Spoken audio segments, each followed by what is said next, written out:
আপনার সামনে আমি আবার আজকে একটা নতুন ব্লগ নিয়ে চলে আসছি। আজকে আমরা ওর বাবার জন্মদিন উপলক্ষে একটু বাইরে বেড়াতে যাব। এখন আমরা যাচ্ছি, রাস্তায় আমার দেখছেন দুইটা মেয়ে যাচ্ছে হেঁটে। এখানে একটা আমার দাঁড়িয়ে এখন ওর বাবার রিক্সা খুঁজতেছিল, তাই আমার মেয়েরা দাঁড়িয়ে দাঁড়িয়ে এখানে দোকানে কী কিনবে দেখছে। এটা হলো আমাদের বাসার পাশে একটা লাইব্রেরি। ওই লাইব্রেরিতে ওরা প্রায় এখানে আমার মেয়ের স্কুলের কাছে লাইব্রেরিটা ওখানে দেখছিল ওরা জিনিস। এখন আমার মেয়েরা এখানে খেলা করছে, ওর বাবার রিক্সা খুঁজছে। এখানে রিক্সাটা পাওয়া গেল না, তাই আমরা আরেকটু আগে বাড়ছি। এখন আমরা ডিসিশন নিয়েছি যে আমরা বুদ্ধিজীবীতে যাব।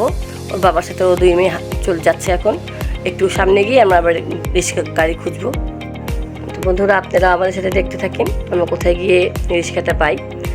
ওর বাবার সাথে দুই মেয়ে এখন হাঁটছে। তো এখানে আমরা আবার কিছুক্ষণ দাঁড়ালাম। ওর বাবা আমাদেরকে এখানে দাঁড় করিয়ে রেখে আবারও রিক্সা খুঁজতে গেছে। এখানে খোলা একটু জায়গা ছিল, তাই বাচ্চারা দৌড়াদৌড়ি করছে, খেলছে, খুব মজা পাচ্ছে ওরা এদিকেও। এখন দেখি আজকে খুব রোদ ছিল, এদিন মানে খুবই রোদ, ওদের মধ্যে ওরা আমরা দাঁড়াতে খুব কষ্ট হচ্ছিল। তো ফাইনালি আমরা গাড়িটা পেয়েছি, এবার গাড়িতে আমরা উঠে গেছি। এখন আমরা যাবো বুদ্ধিজীবীর দিকে। আপনারা আমার দেখতে থাকেন। আমরা ওখানে গেলে আপনাকে পুরো ভিডিওটা ওখানে কী কী করেছি এটা দেখাবার চেষ্টা করব। এখন কিছুক্ষণের মধ্যেই গাড়িটা ছেড়ে দিবে।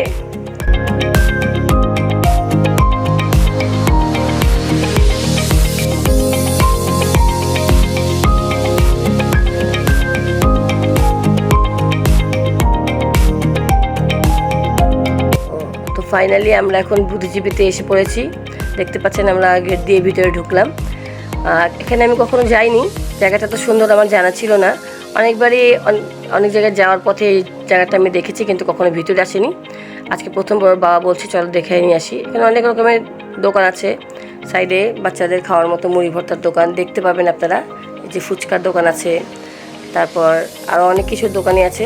মুড়ি ভর্তার দোকান দেখতে পাচ্ছেন, সামনে আরও অনেক কিছু দোকান আছে।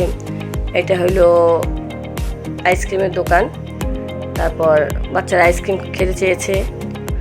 এটা পানের দোকান আর কি। এটা আইসক্রিম বাচ্চারা থেকে কিনে দিলাম, গরম ছিল তাই ওরা আইসক্রিম খাচ্ছে এখন।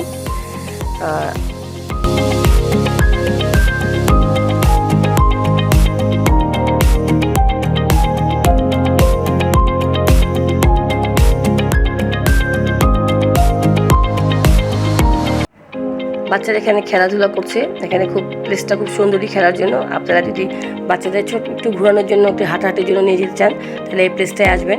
আমি প্রথমবার আসছি, আমার কাছে খুবই ভালো লেগেছে। আর মেয়েরাও খুব এনজয় করছে, ওরা খেলছে। আমরা এখানে ছোটো ছোটো বেঞ্চও লাগানো আছে, পরিষ্কার পরিচ্ছন্ন আছে বেঞ্চগুলো। ওখানে আমরা বসে দেখছি, ওরা খেলছে, আমরা দেখছি। পরিবেশটা খুব সুন্দর। আমি প্রথমবার দেখেছি। এখানে একটা লোহার কী বলবো ওটাকে, লোহার ব্রিজই বলতে পারেন। লোহার ব্রিজ আছে, কিন্তু আমরা যেতে পারি নাই। এখানে একটা ছাগল বাঁধা ছিল, মেয়েরা এই ছাগলের সাথে খেলা করছে দেখছেন। অনেক বাচ্চারাই ওদের সাথে খেলা করছে, আমার মেয়েরাও খেলা করছে।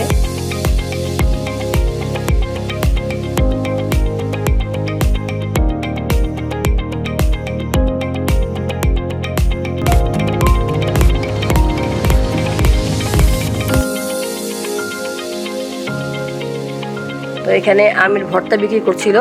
আমের ভর্তাটা কিনে ওর বাবা কিনে দিয়েছে, দুই মেয়েকে নিয়ে আমরা খাচ্ছিলাম। আমের ভর্তাটা খুবই টেস্টি ছিল। আর দেখতে পাচ্ছেন আমরা সবাই খাচ্ছি, মেয়েরাও খাচ্ছে, খুব আনন্দ করছে। এখানে অনেক রকমের খাবার এখানে পাওয়া যায়। যদি এখানে বেড়াতে আসেন তাহলে এই হালকা পাতলা অনেক রকমের খাবারই পাওয়া যায়। ওরা আবারও খেলাধুলা করছে। খুব সুন্দর জায়গাটা, বাচ্চাদের খেলার জন্য খুবই সুন্দর জায়গা। কিন্তু আজ একটু ভিড় আছে, শুক্রবার দিন ছিল তাই একটু ভিড়টা বেশি ছিল। এমনি দিনে এতটা ভিড় হবে মনে হয় না। শুক্রবার একটু ভিড় না থাকলে আবার তেমন ভালো লাগে না। বাচ্চারা এখানে খুবই আনন্দ করছে।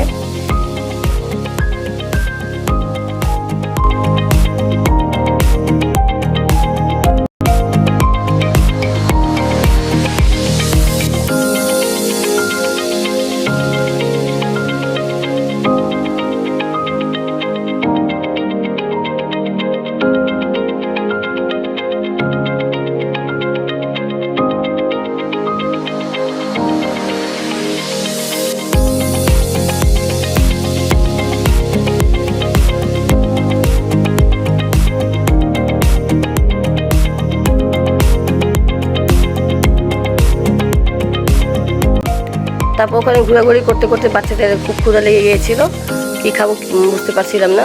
ওখান থেকে গাড়ি নিয়ে রিক্সা দিয়েও আসতে পারবেন, আপনারা হেঁটেও আসতে পারবেন, বেশি একটা দূর না। ওখান থেকে আমরা ওর বাবার সাথে মোহাম্মদপুর চলে আসছি। দেখছেন স্ট্রিট ফুডের দোকান, অনেক কিছু পাওয়া যায়, খুবই রিজনেবল প্রাইস। ওখান থেকে দুইটা মেয়েকে নিয়ে কিছু খাওয়া দাওয়া করার জন্য আমরা এদিকে চলে আসছি। এখানে আমরা মুরগির চাপ নিয়েছি আর লুচি নিয়েছি, খুবই টেস্টি ছিল। মেয়েরা খাচ্ছে, ওরাও ক্ষুধার্ত ছিল, আর সত্যি বলতে আমাদেরও ক্ষুধা লেগেছিলো, তাই এদিকে আসলাম। এদিকে সবজি অনেক যে রকমের জিনিস পাওয়া যায়, একটু প্রাইসটা খুবই কম। এখানে আমি আরও আগেও এসেছি বাচ্চাদেরকে নিয়ে, আজকে আবারও আসলাম। এখন একটু হালিম নিলাম, হালিমটা ঝাল ছিল, মেয়েরা খেতে পারছিল না, মেয়েদেরকে দিয়েছি, ওদেরটা আমরাই খেয়েছি। হালিমটাও খুব টেস্টি, খুবই কম দামের মধ্যে, মাংস টাংস খুব বেশি দেওয়া থাকে। আমাদের বাসায় এখানে যেগুলি খাই এত টেস্টি হয় না, তাই হালিম তো সব জায়গায় পাওয়া যায়। কিন্তু খেতে খেতে আমার মেয়েদের চোখ পড়লো একটা বিড়ালের দিকে। একটা ছেলে সেখানে একটা বিড়াল নিয়ে আসছিলো, পার্সিয়ান ব্রিড বিড়াল। আমরা একটা বিড়াল বাসায় পুষি, তাই ওদের বিড়ালের প্রতি খুবই আগ্রহ। ওর বাবা জিজ্ঞেস করেছে বিড়ালটার নাম মন্টু, বিড়ালটার নাম ছিল মন্টু। বাচ্চারা যেহেতু হালিম খেতে পারে নাই, খুব ঝাল ছিল, তাই ওদের জন্য আমি আবার ওই ফ্রেঞ্চ ফ্রাই নিয়েছি। ফ্রেঞ্চ ফ্রাইটা খুব টেস্টি ছিল, আমাদের এখানকার ফ্রেঞ্চ ফ্রাইয়ের মতো না, খুবই টেস্টি ছিল। ওরা এখন খাওয়া দাওয়া শেষ, এখন আমরা ড্রিঙ্ক খাচ্ছি। মেয়েদের জন্য আলাদা রকম ড্রিঙ্ক নিয়েছে এবং আমাদের জন্য অন্যটা। এখন আমরা খাওয়া দাওয়া করে শেষ, আমি এখন বাসে চলে যাব। আপনাদের কাছ থেকে বিদায় নিচ্ছি। যদি আপনাদের ভালো লাগে আমাদের ভিডিওটা বেশি বেশি লাইকস, কমেন্ট আর সাবস্ক্রাইব করে দিবেন। আল্লাহ হাফেজ, সবাই ভালো থাকবেন, আমাদের জন্য দোয়া করবেন। আল্লাহ হাফেজ।